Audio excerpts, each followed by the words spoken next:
शुरू करते हैं न्यूज पथ का सफर। सबसे पहले ऐसी तस्वीरें जिनका जिक्र सरेरा, ये तस्वीरें सुर्खियों में भी हैं और सोशल मीडिया पर भी। इनसे आपका बाखबर होना जरूरी है क्योंकि चौराहे पर इन्हीं की चर्चा है। चर्चा जवानों के डांस की भी हो रही है।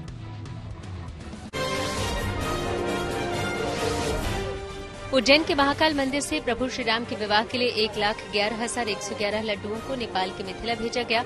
उज्जैन के महामृत्युंजय द्वार पर सीएम मोहन यादव ने लड्डुओं से भरे वाहन को भगवा ध्वज दिखाकर रवाना किया। बताया जा रहा है कि ये लड्डू पहले अयोध्या जाएंगे और फिर वहां से मिथिला पहुंचाया जाएगा। सीएम के मुताबिक भगवान राम अयोध्या में 500 साल के संघर्ष के बाद मुस्कुराते दिख रहे हैं, तो इस वर्ष का भगवान राम का विवाह प्रसंग भी धूमधाम से मनाया जाएगा।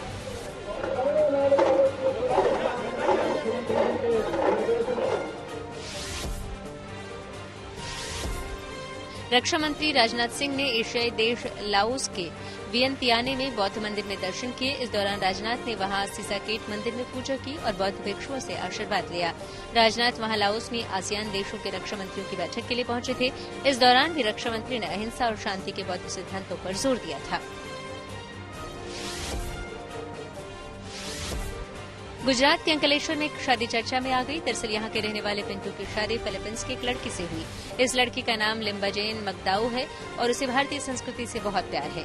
बताया गया कि इनकी दोस्ती सोशल मीडिया पर हुई थी और फिर ये बातचीत प्यार में बदल गई। ऐसे में उन्होंने फिलीपींस में ईसाई रीति रिवाज से शादी की। फिर कानूनी तौर पर कोर्ट मैरिज के बाद ये जोड़ा भारत लौट आया। इस दौरान 18 नवम्बर को उन्होंने अंकलेश्वर में हिंदू रीति रिवाज के अनुसार भी धूमधाम से शादी की।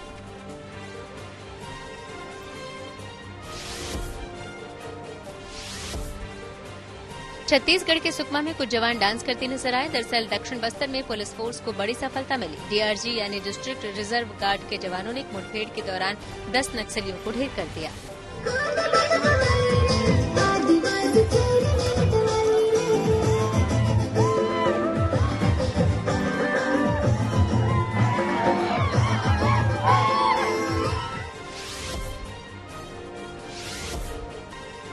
दिल्ली पुलिस की 2 महिला कांस्टेबल सीमा देवी और सुमन हुड्डा ने बड़ी मिसाल कायम की। दरअसल उन्होंने 9 महीने में 104 लापता बच्चों को ढूंढकर उनके परिवार से मिलवाया।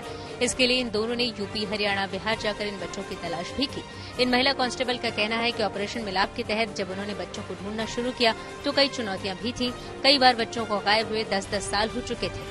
माता पिता के पास न उनकी कोई लेटेस्ट फोटो थी, न कॉन्टैक्ट नंबर। ऐसे में उनको ढूंढना बहुत मुश्किल था, लेकिन फिर भी इन पुलिसकर्मियों ने बड़ी ही शिद्दत से मोर्चा संभाला और 100 से ज्यादा लापता बच्चों को उनके परिवारों से मिलवा दिया। कितने केसेस आप लोग सुलझा? अब तक केस हो गए हैं 102 और बच्चे उनमें रिकवर हुए हैं 104। सबसे मुश्किल मामला आपके लिए कौन सा था? मैंने सुना आप लोग यूपी गए, हरियाणा गए, बिहार गए। सबसे मुश्किल आप लोग के लिए क्या रहा? किसी भी टाइम निकलना, ये थोड़ा सा मेरे बच्चों के लिए भी दिक्कत होती है, फैमिली के लिए भी दिक्कत होती है, लेकिन लगता है कि मेरे बच्चे मेरे पास हैं तो उनके पेरेंट्स के पास उनके बच्चे होने चाहिए। जिंदगी का सफर सुहाना हो, इसके लिए सावधान रहना जरूरी है। रोजमर्रा की आपाधापी में कुछ देर बैठकर सोचना समझना जरूरी है कि हमारे आसपास क्या हो रहा है और जो कुछ भी हो रहा है उससे हमारी जिंदगी, हमारा परिवार कैसे प्रभावित हो सकता है। इसीलिए हॉर्न बजाकर बाखबर करने वाली खबर जरूरी हो जाती है।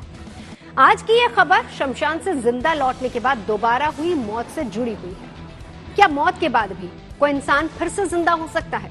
कहने में ये थोड़ा अजीब सा लगता है, लेकिन राजस्थान के झुंझुनू जिले में ऐसा ही हैरान कर देने वाला मामला सामने आया है, जहां पर एक शख्स को मृत समझकर अंतिम संस्कार के लिए चिता पर लिटाया गया, लेकिन तभी उसके शरीर में हलचल हुई। उसके बाद उसे इलाज के लिए ले जाया गया, हालांकि उसने रास्ते में ही दम तोड़ दिया। ऐसे में जरूरी है कि मरीजों के इलाज में गंभीर लापरवाही बरतने वाले डॉक्टर से खुद भी सतर्क रहें और दूसरों को भी सावधान रहने के लिए हॉर्न बजाएं।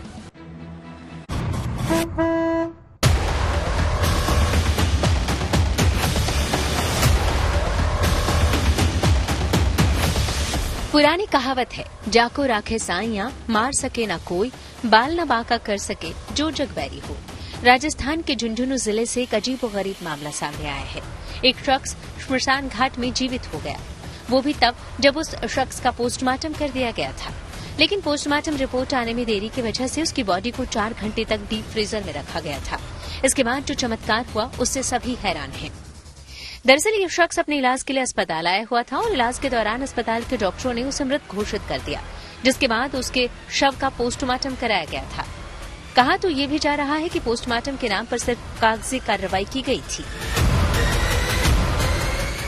कल जो प्रकरण हुआ था बीडी के अस्पताल में, वो मरीज की आज रात एसएमएस में ले जाते समय मृत्यु की सूचना प्राप्त हुई है और लापरवाही के लिए राज्य सरकार के स्तर पर पीएमओ सहित 3 डॉक्टरों को निलंबित किया गया है।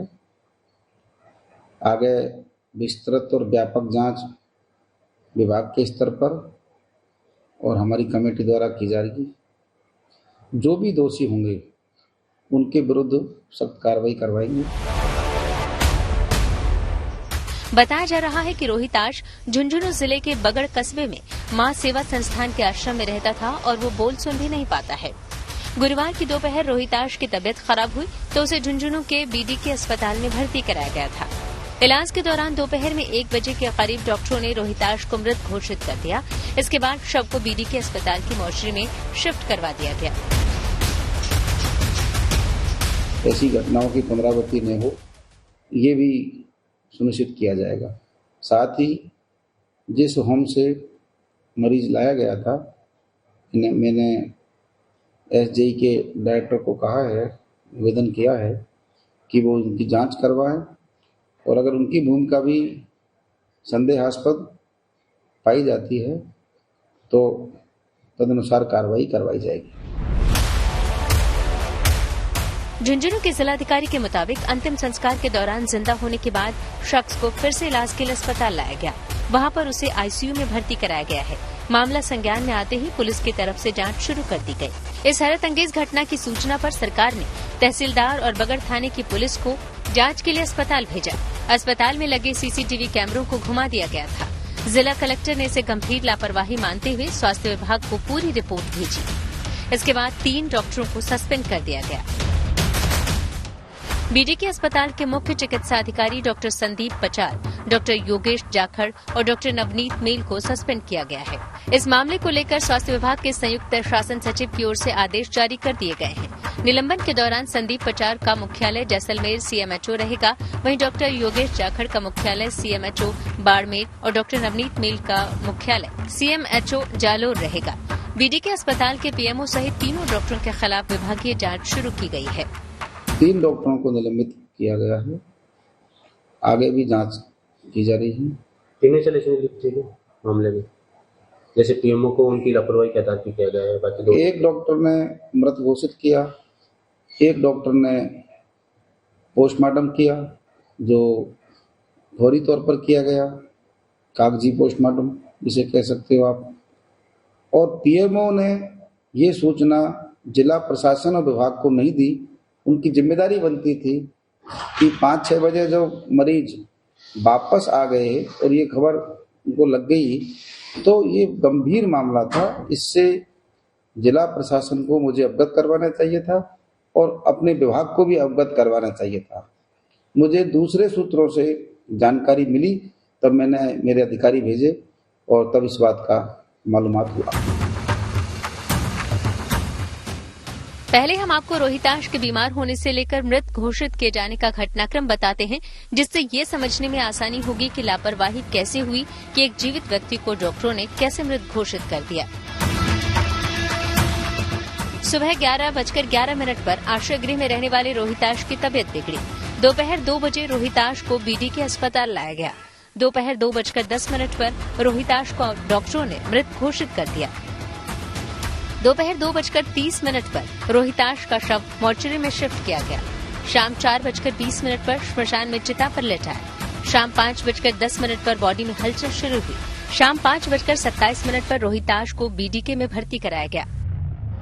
मेडिकली पोस्टमार्टम के बाद तो होने के बाद ये असंभव है कि वो जिंदा रहे, लेकिन हाँ डीप फ्रीजर में रखने के बाद जो कि पेशेंट को इवन हम उसको it is a treatment hypothermia से पेशेंट के जो है सेलुलर मेटाबॉलिज्म बहुत कम हो जाती है और वो कई घंटों तक उसके सारे अंग मतलब एक्टिव रह सकते हैं और जब वो हाइपोथर्मिया से वापस निकलता है तो उसमें वापस से जो है सेलुलर मेटाबॉलिज्म वापस नॉर्मल आके उसमें साइन ऑफ लाइफ हो सकते हैं। पर पोस्टमार्टम के बाद मैं नहीं समझता कि ऐसा हो सकता है। लेकिन बड़ा सवाल यह है कि क्या सच में रोहिताश की मौत हो चुकी थी या अस्पताल के डॉक्टर्स ने उसको गलती से मृत घोषित किया था। जांच समिति इन सभी पहलुओं पर अपनी रिपोर्ट देगी, लेकिन सबसे बड़ा सवाल यह है कि आखिर 4 घंटे तक डीप फ्रिज में रखे शरीर को सांस कैसे मिली होगी और क्या रोहिताश सच में मर चुका था और उसकी सांसें फिर से लौट आईं? शायद जांच के बाद इन सवालों के जवाब मिल सके कि क्या सच में कोई चमत्कार हुआ था, लेकिन पूरे झुंझुनू में इस घटना ने सबको हैरान कर दिया है। एक्चुअली मॉर्निंग में इमरजेंसी में जब वो उसको यहाँ पे लाए 4:30 बजे करीब, तो उसका जो भी लाइफ का जो साइन है, पल्स, बीपी है या उसके आई के जो रिफ्लेक्सेस हैं, बाकी जितना भी सारा जो क्लिनिकल एग्जामिनेशन किया, उसके बाद में ये चीज तो कंफर्म थी कि उसके अंदर लाइफ की कोई साइन नहीं थी। देखो उस हॉस्पिटल में क्या इंसिडेंट हुआ, किस तरह से किस क्लिनिकल सिचुएशन के अंदर मरीज उन्होंने रिसीव किया और फर्दर मैनेजमेंट उनका रहा, इसके बारे में तो संबंधित अस्पताल के जो चिकित्सक हैं या वहां का जो प्रशासन है वही बता सकता है। बट सामान्यतः अगर मेडिकल पर्सन के हिसाब से, एक डॉक्टर के हिसाब से अगर मैं कहूं कि इन सब चीजों के बावजूद कि आपका पीएमबी हो गया और डी फ्रीजर में भी मरीज को रख दिया और उसके बाद में भी कोई लाइफ की कोई पॉसिबिलिटी हो, तो जस्ट नेक्स्ट टू इम्पॉसिबल है। मतलब मेरे ख्याल से ये जो चीज है ये तो संभव नहीं है। जाहिर है ऐसी अजीबोगरीब घटना सुनने के बाद भी भरोसा नहीं होता, लेकिन झुंझुनू की इस घटना ने सबको हैरत में डाल दिया है। बड़ा सवाल है कि मरीजों के इलाज में गंभीर लापरवाही बरतने वाले डॉक्टरों से खुद सतर्क हो जाएं और दूसरों को भी सावधान करने के लिए हॉर्न बजाएं।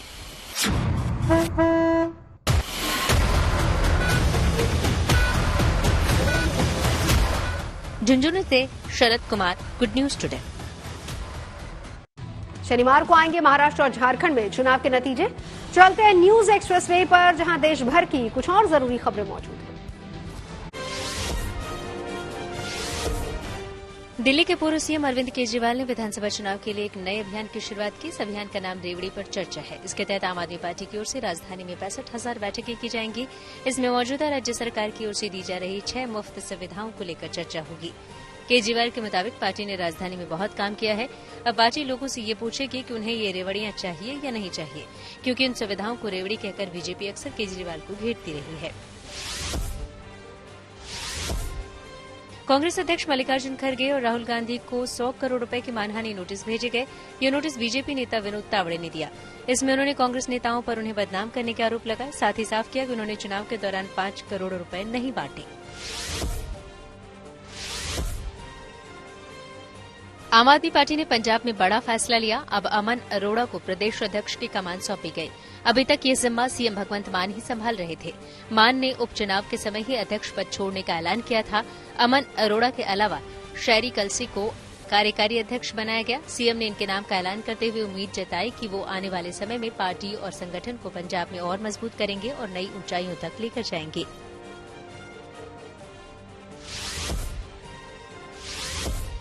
महाराष्ट्र और झारखंड में विधानसभा चुनाव के नतीजे शनिवार को घोषित होंगे। इस दौरान महाराष्ट्र के सभी 288 और झारखंड की 81 विधानसभा सीटों के नतीजे भी आएंगे।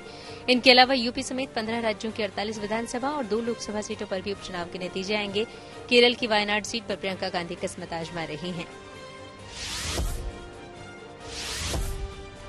दिल्ली के उपराज्यपाल वीके सक्सेना ने सीएम आतिशी की तारीफ की, जो राजनीतिक गलियारों में चर्चा का विषय बन गई। दरअसल एलजी और सरकार के बीच की तलखी जग जाहिर है, लेकिन इस बार वीके सक्सेना ने अपने भाषण में कहा कि उन्हें खुशी है कि आज दिल्ली की मुख्यमंत्री महिला है। साथ ही उन्होंने कहा कि आतिशी अपने पूर्ववर्ती से 1000 गुना बेहतर हैं। ये मौका इंदिरा गांधी दिल्ली महिला तकनीकी विश्वविद्यालय के दीक्षांत समारोह का था। इस समारोह में दिल्ली की मुख्यमंत्री आतिशी भी एलजी के साथ मंच पर मौजूद थी। मुझे खुशी है कि आज दिल्ली की मुख्यमंत्री महिला है और मैं ये बड़े विश्वास के साथ कह सकता हूं कि ये शायद अपने प्रीडिसेसर से 1000 ज्यादा गुना बेहतर है। दिल्ली में प्रदूषण संकट को लेकर सुप्रीम कोर्ट में सुनवाई हुई। इस दौरान अदालत ने राजधानी में दिन के समय ट्रकों की एंट्री पर सवाल उठाए। अब शनिवार तक कोर्ट कमिश्नर एंट्री पॉइंट्स की जांच कर रिपोर्ट कोर्ट को सौंपेंगी। फिर इस मामले पर सुप्रीम कोर्ट सोमवार को सुनवाई करेगी। और न्यूज एक्सप्रेसवे पर आगे रुख करते हैं सियासी ढाबा का, जहां पर आज की सबसे दिलचस्प खबर मौजूद है। भारतीय उद्योगपति गौतम अडानी को लेकर एक बार फिर से देश की सियासत गर्मा गई है। अडानी के खिलाफ सौर ऊर्जा का कॉन्ट्रैक्ट पाने के लिए रिश्वत देने के आरोपों को लेकर ठंड के इस माहौल में भी सियासी पारा चढ़ा हुआ है और इस मामले में अडानी के साथ ही उनके भतीजे सागर अडानी समेत 8 लोगों को आरोपी बनाया गया है।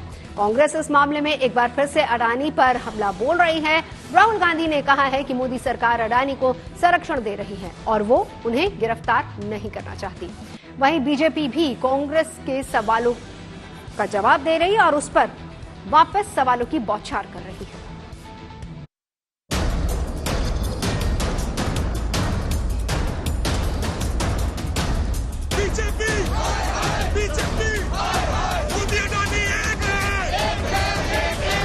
गांधी का गिरफ्तार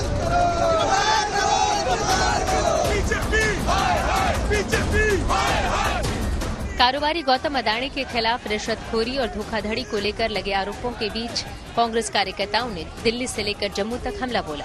जम्मू में भारतीय युवा कांग्रेस के कार्यकर्ताओं ने अडानी के खिलाफ प्रदर्शन किया। इस बीच उनकी पुलिस से धक्का मुक्की भी हुई। वहीं दिल्ली में कांग्रेस की छात्र इकाई NSUI के कार्यकर्ताओं ने हाथ में पोस्टर लेकर गौतम अडानी की गिरफ्तारी की मांग करते हुए नारेबाजी की। जम्मू की सड़कों पर इस समय कांग्रेस पार्टी के कार्यकर्ता मोदी सरकार के खिलाफ प्रदर्शन कर रहे हैं। जिस प्रकार से उद्योगपति गौतम अडानी के खिलाफ जो आरोप सामने आए हैं अमेरिका में, उसको लेकर यहां पर कांग्रेस पार्टी के कार्यकर्ताओं का प्रदर्शन है। इनका कहना है कि मोदी सरकार ने गौतम अडानी को काफी मदद पहुंचाई है और गौतम अडानी को गिरफ्तार किया जाना चाहिए। यहाँ पर ऐसी मांग जो है कांग्रेस पार्टी के कार्यकर्ताओं की है और यहाँ पर देखिए, यहाँ पर धक्का मुक्की भी हो रही है और कांग्रेस पार्टी के कार्यकर्ता को आगे जाना चाहते हैं और यहाँ पर वो उग्र प्रदर्शन कर रहे हैं, मोदी सरकार के खिलाफ नारेबाजी कर रहे हैं और साथ ही में ये मांग कर रहे हैं कि गौतम अडानी को गिरफ्तार किया जाना चाहिए। आप देख सकते हैं कि हाथों में बैनर लिए हैं और बैनर पर लिखा है गौतम अडानी को गिरफ्तार करो। तो साफ तौर पर जो कांग्रेस पार्टी है उन्होंने हल्ला बोल दिया है मोदी सरकार के खिलाफ। जिस प्रकार से ये बात सामने आई है कि अमेरिका में आरोप लगे हैं अडानी पर और वहां पर उन पर अब जांच हो रही है अमेरिका में, इसको लेकर यहां पर कांग्रेस पार्टी के कार्यकर्ताओं का कहना है कि यहां पर हमारे देश में गौतम अडानी के खिलाफ जांच क्यों नहीं हो रही है। कल अमेरिका की कोर्ट ने अडानी जी को के खिलाफ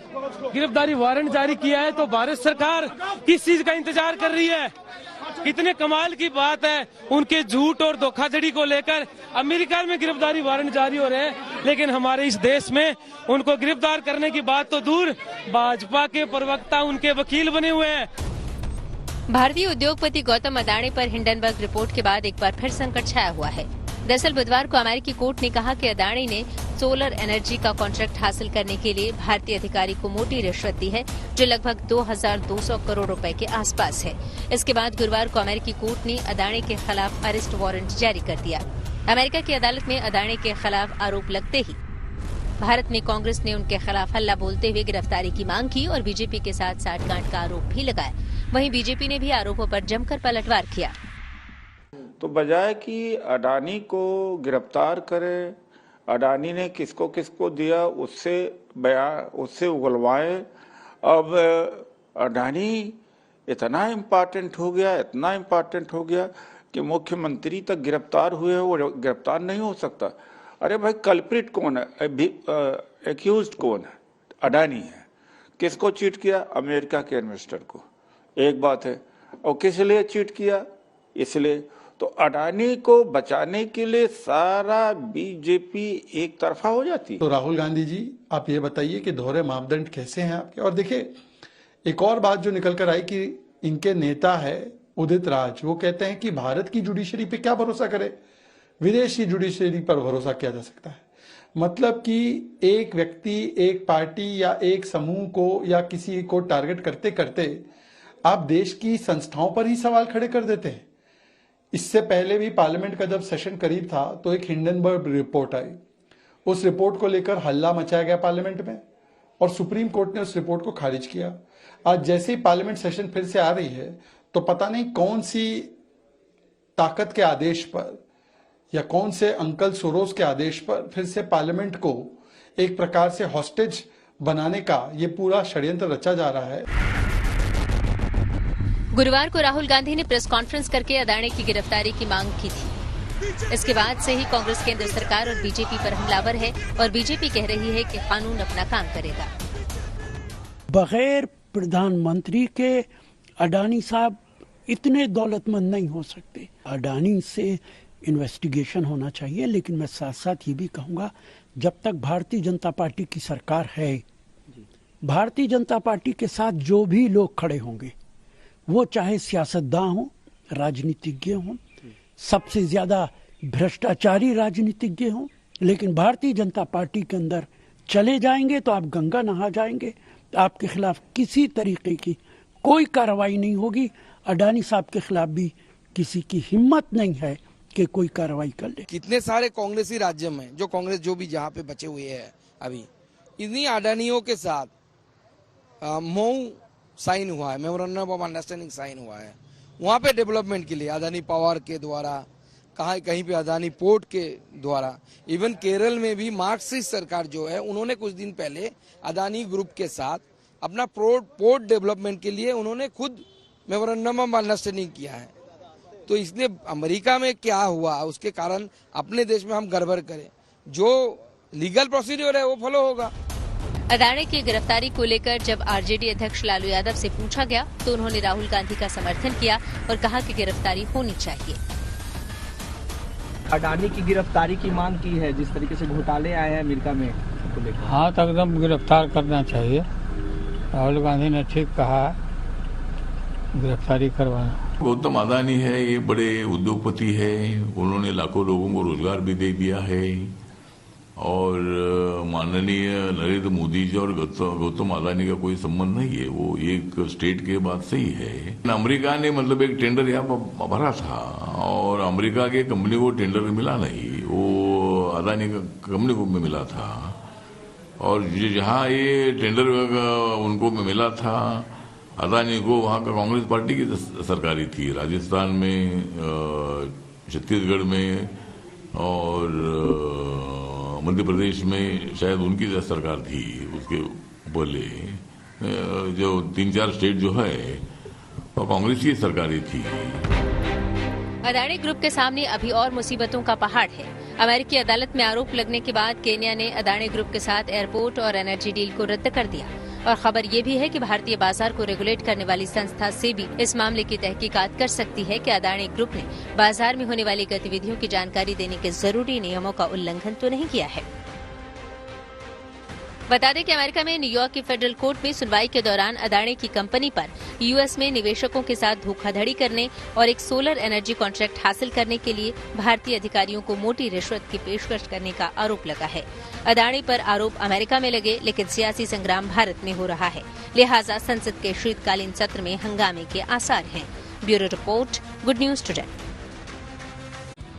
न्यूज पथ पर आगे धन बाजार, जहां शेयर बाजार से लेकर कारोबार तक की तमाम अहम खबरें मौजूद हैं, जिसका सीधा रिश्ता आपकी आमदनी और जेब से है। तेज रफ्तार खबरों के बीच ये जरूरी खबरें छूट ना जाए, इसीलिए चलिए धन बाजार की खबर ले आए।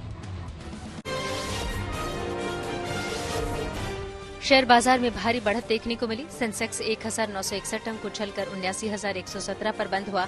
वहीं निफ्टी भी 557 अंकों पर चढ़ा, ये 23,907 पर पहुंच गया।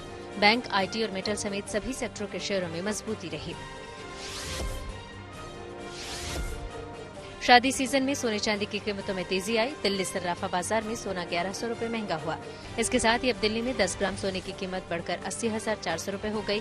वहीं चांदी भी 300 रुपए उछली। अब 1 किलो चांदी की कीमत 93,300 रुपए पर पहुंच गई। डॉलर के मुकाबले रुपए को मजबूती मिली। रुपया 4 पैसे ऊपर चढ़ा। इस तरह $1 के मुकाबले रुपए की कीमत 84 रुपए 46 पैसे हो गई।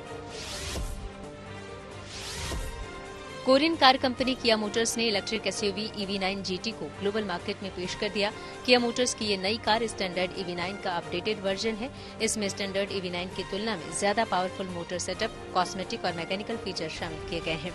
कंपनी का दावा है कि ये नई कार सिर्फ 4.3 सेकंड में 96 किलोमीटर प्रति घंटे की रफ्तार पकड़ सकती है और ये 3 रो वाली अब तक की सबसे पावरफुल इलेक्ट्रिक एसयूवी है। कहा जा रहा है कि EV9 GT अगले साल सबसे पहले उत्तरी अमेरिका में बिक्री के लिए उतारा जाएगा, इसके बाद दूसरे देशों में बेचा जाएगा। न्यूज पथ के सफर में अब सोशल अड्डा का रुख करता है, जहां आज की बात होगी सुप्रीम कोर्ट की चुटकुलों को लेकर की गई महत्वपूर्ण टिप्पणी की। जिंदगी में हंसी मजाक के लिए लोग चुटकुलों का सहारा लेते हैं, लेकिन इन चुटकुलों में किसी खास समुदाय को निशाना बनाए जाने को सुप्रीम कोर्ट ने चिंता जताई है। सुप्रीम कोर्ट ने सिखों और सरदारों को निशाना बनाने वाले चुटकुलों को महत्वपूर्ण मुद्दा करार दिया है।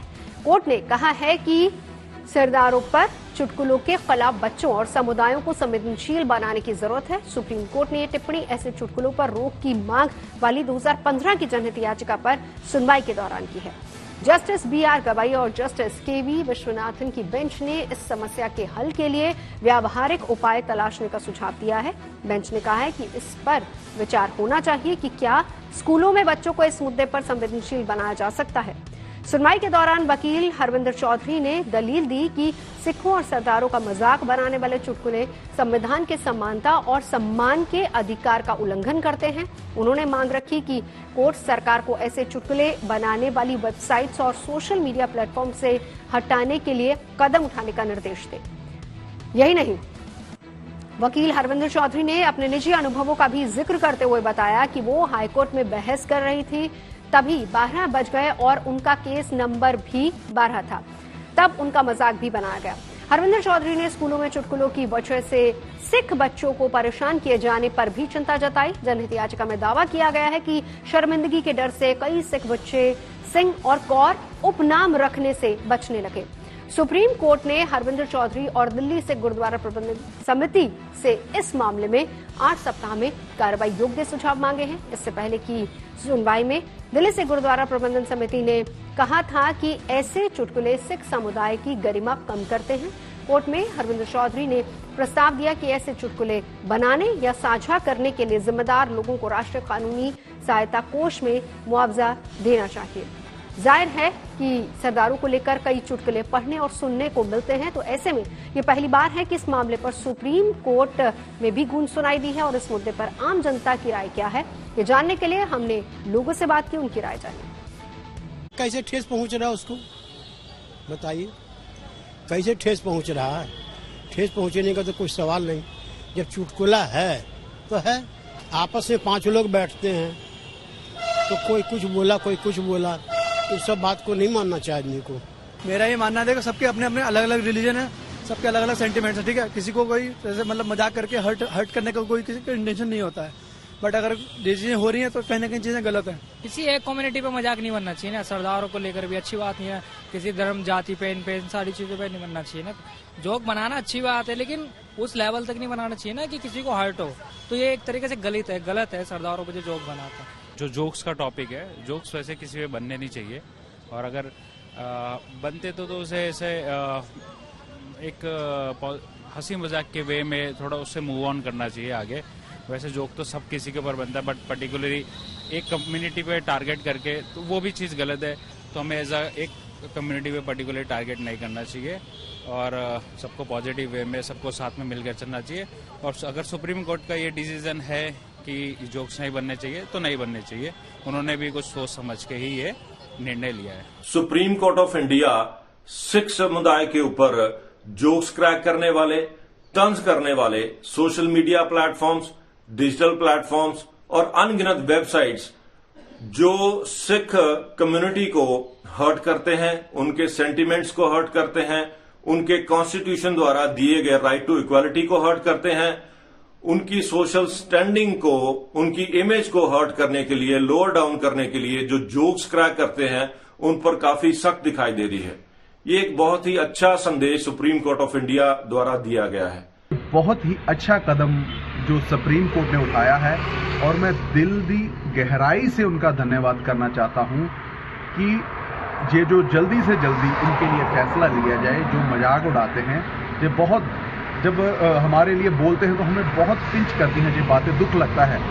ये देश हमारा देश है और गुरु नानक साहब ने हमें सबको एक किया है। इंसानियत के नाते हम सब लोग भाई हैं। सोचने वाली ये गल है कि देखो दिन रात ਜਿਹੜਾ ਬੰਦਾ ਤੁਹਾਡੀ ਹਿਫਾਜ਼ਤ ਕਰ ਰਿਹਾ ਵਾ, ਉਹਨਾਂ ਦੀਆਂ ਤੁਸੀਂ ਚੁਟਕਲੇ ਮਜ਼ਾਕ ਡਾਓਗੇ ਤੇ ਉਹ ਕਿਵੇਂ ਕਰਨਗੇ। ਸਾਡੇ ਨੌਵੇਂ ਪਾਤਸ਼ਾਹ ਨੇ ਆਪਣੇ ਪੂਰੇ ਸਮਾਜ ਲਈ, ਪੂਰੀ ਦੁਨੀਆ ਨੂੰ ਏਕਤਾ ਵਾਸਤੇ ਇਕੱਠਿਆਂ ਕਰ ਲਈ ਆਪਣੀਆਂ ਸ਼ਹਾਦਤਾਂ ਦਿੱਤੀਆਂ ਤੇ ਅੱਜ ਉਹਨਾਂ ਹੀ ਪਗੜੀਆਂ ਦੇ ਉੱਤੇ ਤੁਸੀਂ ਜਾਂ ਕੋਈ ਵੀ ਜਿਹੜੇ ਘਟੀਆ ਸੋਚ ਦੇ ਮਾਲਕ ਨੇ ਉਹ ਲੋਕ ਜਿਹੜੇ ਆ ਮਜ਼ਾਕ ਉਡਾਉਂਦੇ ਨੇ, ਚੁਟਕਲੇ ਬਣਾਉਂਦੇ ਨੇ ਤੇ ਬੜੀ ਸ਼ਰਮ ਵਾਲੀ ਗੱਲ ਆ। ਅਸੀਂ ਕੋਰਟ ਦਾ ਬਹੁਤ ਹੀ ਤਹਿ ਦਿਲੋਂ ਧੰਨਵਾਦ ਕਰਾਂਗੇ ਕਿ ਜੇ ਉਹ ਕੋਰਟ ਇਸ ਚੀਜ਼ ਨੂੰ ਸੀਰੀਅਸ ਲਵੇਗੀ ਤੇ ਇਸ ਚੀਜ਼ ਦਾ पूरे तय दिलों ही धन्यवाद करते हैं। अब रुक करते हैं प्रगति मार्ग का, जहां ऐसी खबरें हैं जो देश की तरक्की, प्रगति और लोगों की काबिलियत दिखाती है। इसी में आज बात दिल्ली में चल रहे अंतर्राष्ट्रीय व्यापार मेले की होगी, जहां पर देश के कई राज्यों की झलक देखने को मिल रही है। और इसी ट्रेड फेयर में लखपति दीदी की चर्चा खूब हो रही है, जो बाकी महिलाओं के लिए मिसाल बन गई है। इनके अलावा भी इस ट्रेड फेयर में ऐसे स्टॉल्स हैं जो कि लोगों को खूब आकर्षित कर रहे हैं। इस रिपोर्ट में देखिए।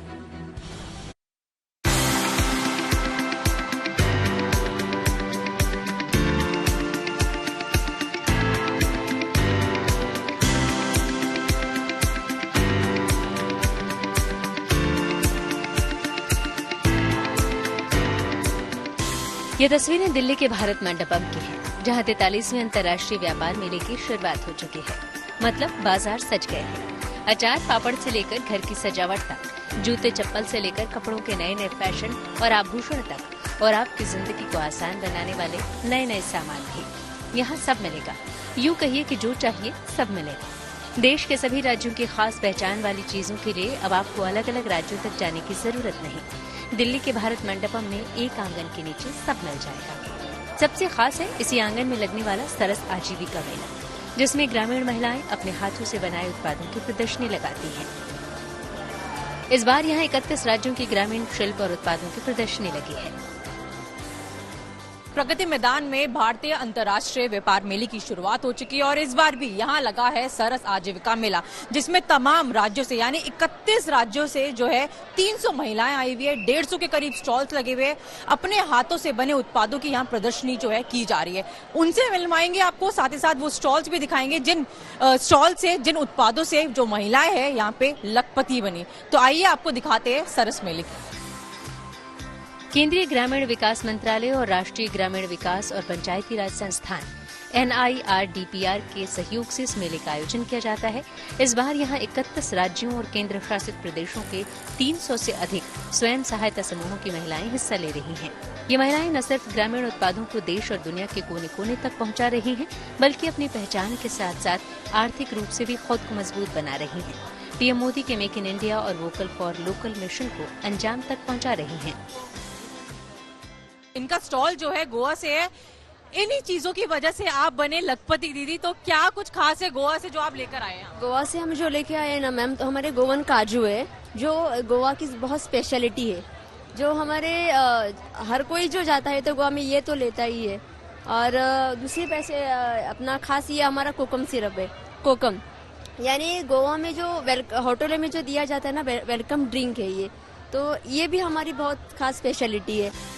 सरस आजीविका मेले में ये असम का स्टॉल है, जहां दिख रहे ये यूनिक क्राफ्ट जलकुंभी के पौधों से बने हैं। जो पौधा सिर्फ पानी में तैरता नजर आता था, वो इनके हुनर और मेहनत से अब इनकी कमाई का जरिया बन गया है।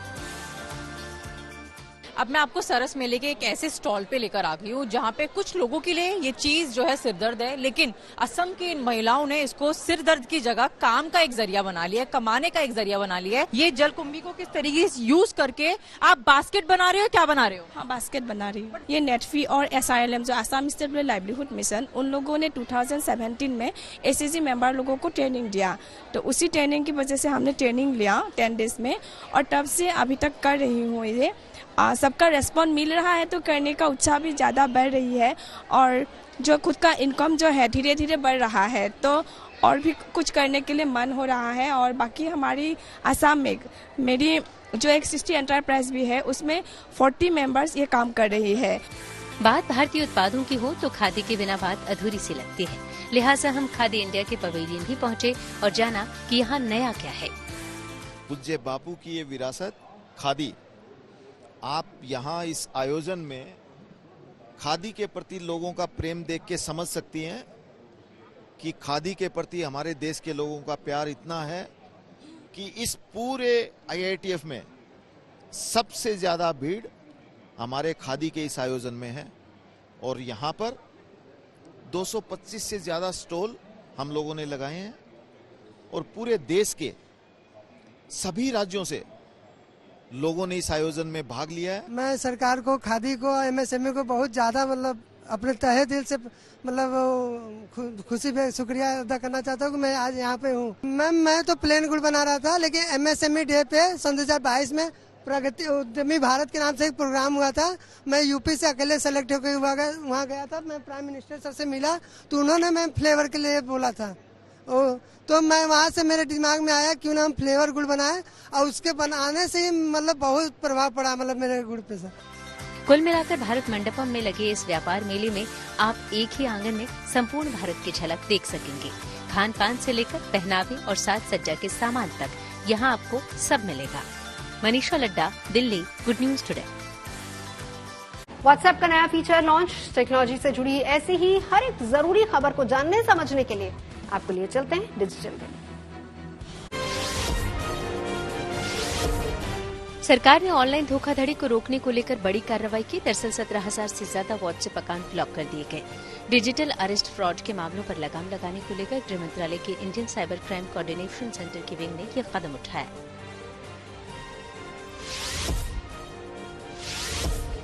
सरकार ने एक नियुक्ति विज्ञापन को फर्जी बताया। इस विज्ञापन के जरिए झूठा दावा किया जा रहा था कि कौशल भारत कुशल भारत योजना के तहत ग्राहक सेवा प्रतिनिधि की नियुक्ति की जाएगी। साथ ही इस नियुक्ति से पहले 1,350 रुपए की रजिस्ट्रेशन फीस मांगी जा रही है, लेकिन सूचना प्रसारण मंत्रालय की फैक्ट चेक टीम ने इस दावे को गलत करार दिया और कहा कि केंद्र सरकार की ओर से ऐसी कोई योजना नहीं चलाई जा रही है। व्हाट्सएप ने अपने यूजर्स को एक तोहफा दिया। दरअसल अब आपके वॉइस मैसेज को कोई दूसरा नहीं सुन सकेगा।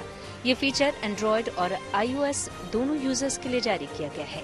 इस नए फीचर का नाम वॉइस मैसेज ट्रांसक्रिप्ट है, यानी इस फीचर के जरिए आप वॉइस मैसेज का ट्रांसक्रिप्ट यूजर पढ़ सकते हैं। न्यूज पथ में मेरे यानी नवजोत रंधावा के साथ अभी के लिए बस इतना ही। देश और दुनिया की तमाम अच्छी खबरों के लिए आप देखते रहिए गुड न्यूज।